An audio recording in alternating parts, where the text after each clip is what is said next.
Okay, short and sweet. Short and sweet.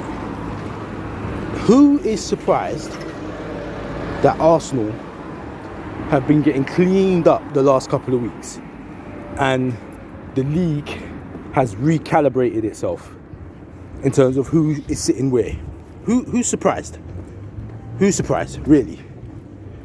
Didn't I tell you lot in the Carabao Cup game that we ended their season? Go back and look. Go back and look. I know that I'm not a big YouTuber. I know that. I know that I ain't got a link to all the players. I'm not a celebrity. I'm not popular. I ain't got the numbers. What do I know, innit?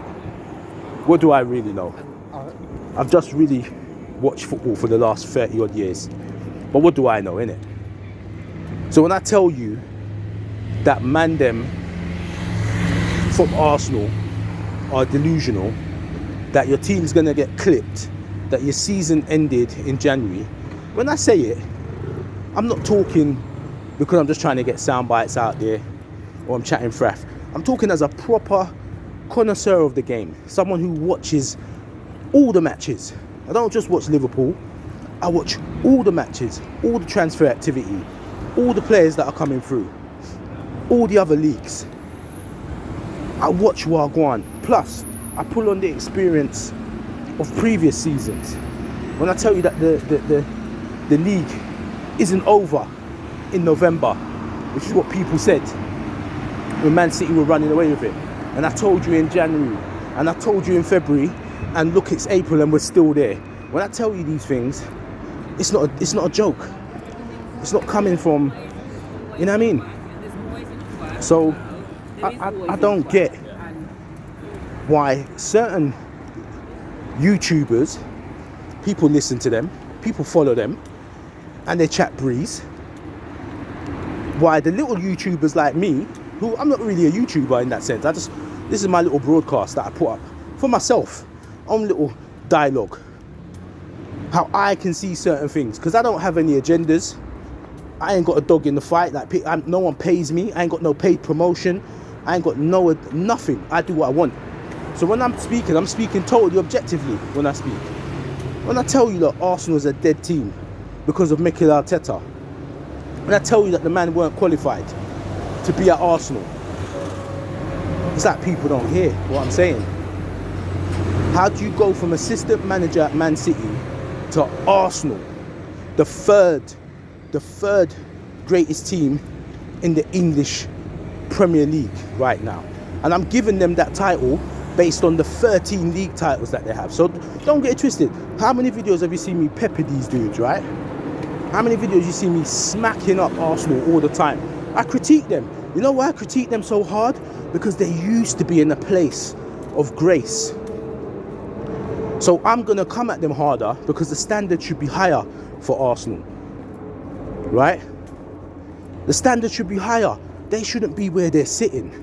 They should be competing every single year. Their board sold the fans, told them when we move to the Emirates, we are going to be like Barcelona, Real Madrid, Bayern Munich. Their board said that. In the 20 odd years that how long have they been at the Emirates?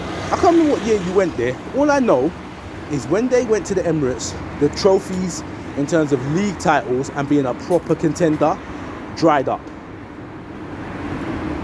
The quality of player dried up. The wages they were paying hadn't. The agents' fees that they paid hadn't. The transfer fees still premium. But you know why it's like that? Because you lot are paying premium for your tickets. So you're paying premium, but you're getting Eddie and Ketia. You're paying premium, and you're getting Marouane and Shamak. You're paying premium, and you've got players like El Neni. Like, you can't tell me that's good enough. That would have been like the equivalent of Liverpool paying 50 million for Igor Bischan when we got him. Or paying 60 million for Andre Voronin.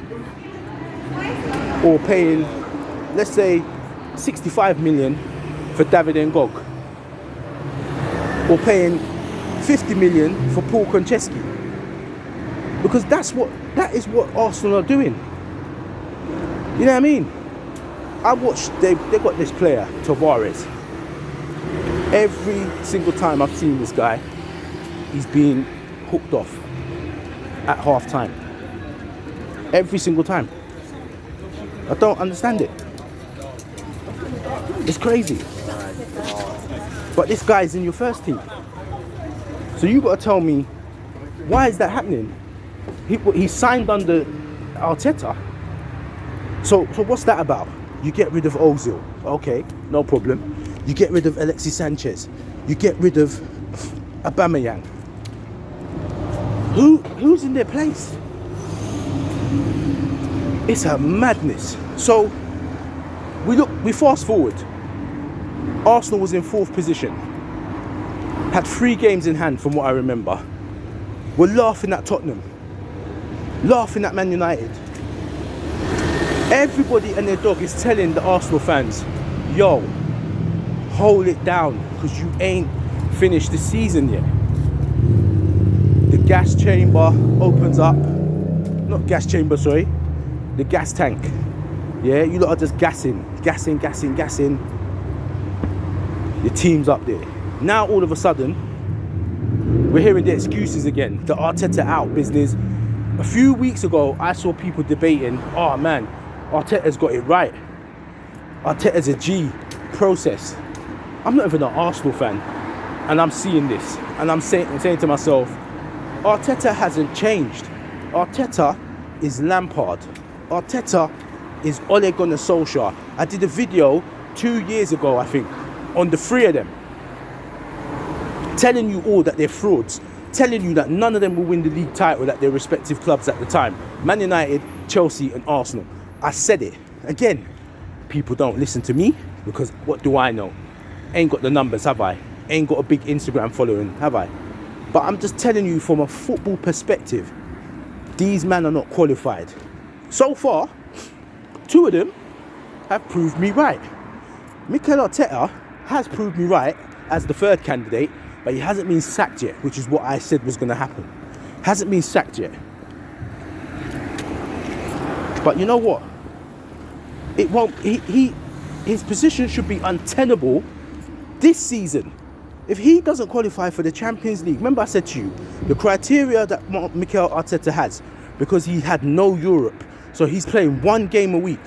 His criteria should be 3rd place minimum from January.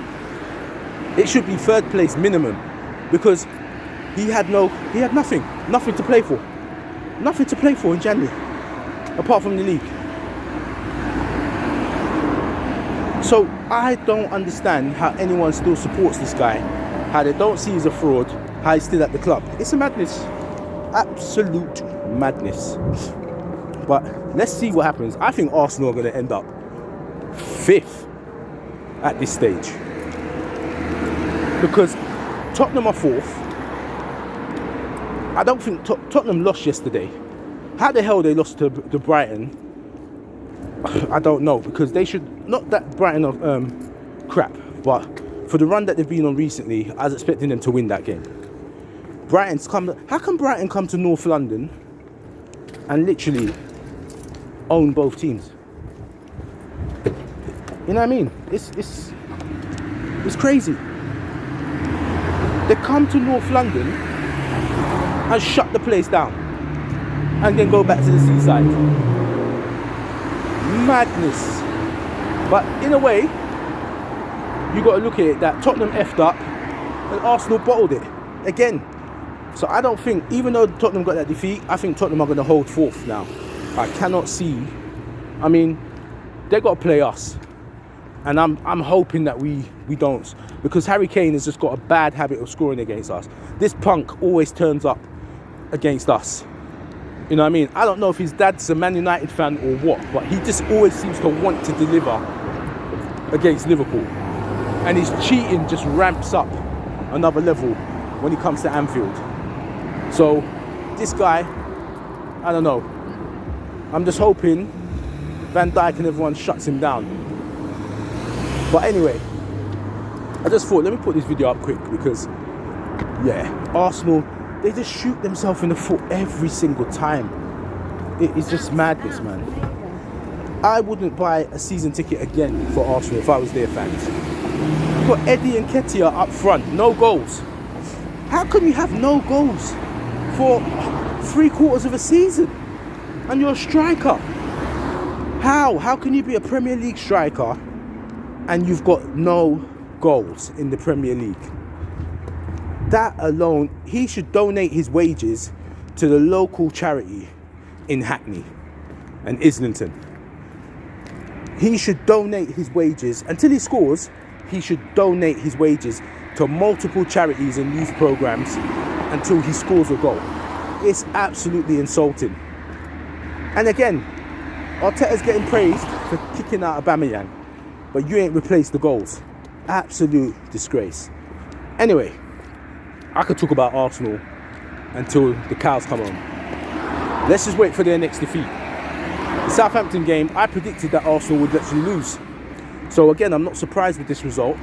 I don't even need to analyse Southampton. Arsenal didn't win. That's the biggest thing that you can take from the game. It's an absolute joke. Anyway, let me know your thoughts about the Arsenal team. What do you think? What should the expectations be for Arsenal, really?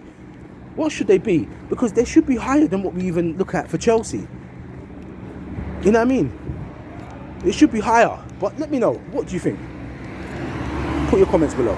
Peace.